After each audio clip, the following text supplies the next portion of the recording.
Šiandien planuoju toliau dirbti prie tos dainos, ties kuria užstrigau praeitą savaitę. Ten pagrindė kelia problemą būgnai, nes tiesiog nemoku jais groti. Tai vakar šiek tiek praktikavausi jau tą partiją, nes nebuvo repeticijos.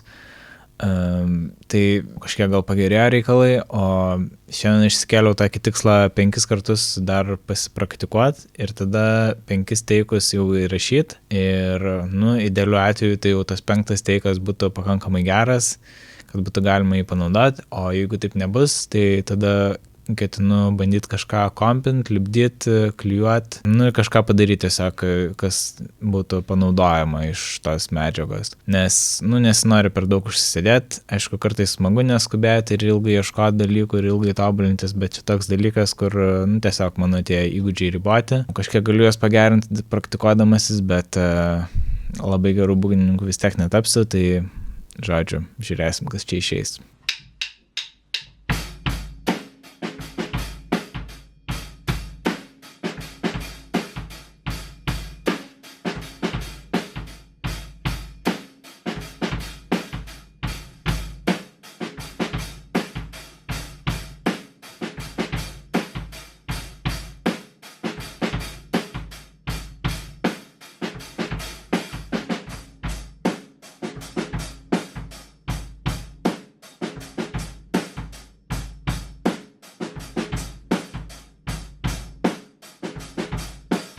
Atrodo, kad pavyko tą paskutinį teiką sugroti be tokių akivaizdžių klaidų, bet dėl ritmiškumo tai klausimas. Grodamas ne visada gerai suprantu, ar ten viskas tiksliai išeina, ar visai netiksliai. Tai bandysiu dabar paklausyti, gal kažką paredaguoti ir nežinau, būtų labai gerai, jeigu pavyktų dabar padaryti tokį kaip galutinį variantą ir tada jau ant viršaus užgroti bent jau basą.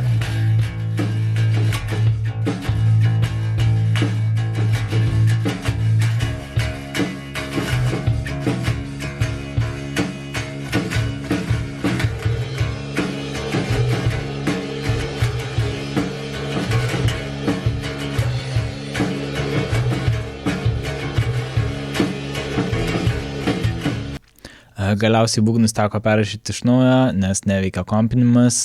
Čia ta funkcija, kur kai visus būgnų mikrafų takelius pažymė, sugrupuoji, tai kai viename iš jų pažymė norimą atkarpą, tai ir visose kitose turi automatiškai pasižymėti ir tiksliai sutapti pradžios ir pabaigos tų atkarpėlių.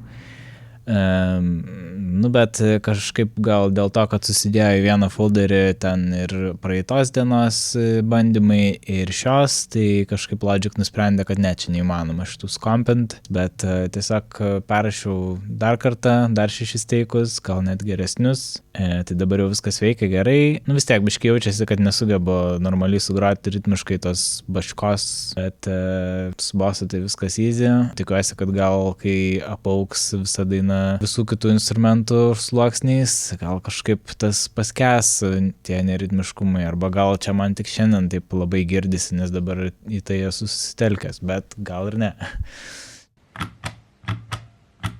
Šiandien toks paprastas tikslas įrašyti gitarą, po to dar demkė yra tokia papildoma boso partija, tokia melodinė tarsi, tai galvoju gal, kad nesusimaltų viskas į košę, arba įrašyti ją per gitarinius kubus, arba vietoj boso gal pabandyti pritaikyti baritoninę gitarą, tai čia toks bus gal įdomesnis paeksperimentavimas, o galiausiai, jeigu dar liks laiko, tai tada būtų galima biškai peržiūrėti žodžius ir pasipraktikuoti vokalą ten partiją, nes kol kas jinai tokia labai dar pirminė.